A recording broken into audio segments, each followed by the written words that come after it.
जिस प्रकार से पवन सिंह के फैंस लोग बहुत बेसब्री से इंतजार कर रहे हैं कि आखिर पवन सिंह का अगला धमाका कब तक आने वाला है।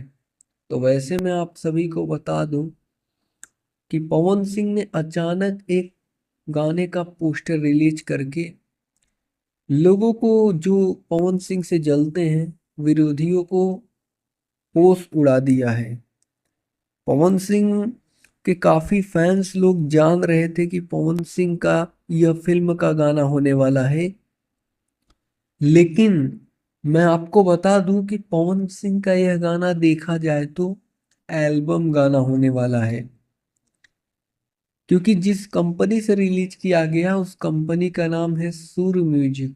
और काफी गाना पवन सिंह का उस चैनल से देखा जाए तो फिल्म का गाना ही आ रहा था, जिसकी वजह से फैंस लोग काफी ज्यादा कंफ्यूजन में हैं और चल रहे थे कि भैया पवन सिंह के इस गाने का नाम बहल महिला, पवन सिंह का गाने का नाम जो अजीब टाइप का है कि कहने का हर कोई चौंक जाए। वैसे मैं आपको बता दूं कि पवन सिंह का इस गाने को आ, साथ में शिल्पी राज गाए हैं, तो देखा जाए तो बहुत बड़ा है, लेकिन बड़े लेवल का गाना होने वाला है।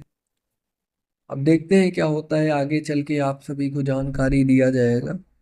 फिलहाल इस वक्त के लिए यही न्यूज़ निकल कर आ रही है, और ऐसे ही भोजपुरी इंडस्ट्री से रिलेटेड तमाम न्यूज देखने के लिए आप हमारे साथ जुड़ सकते हैं चैनल को सब्सक्राइब करके। जी धन्यवाद दोस्तों।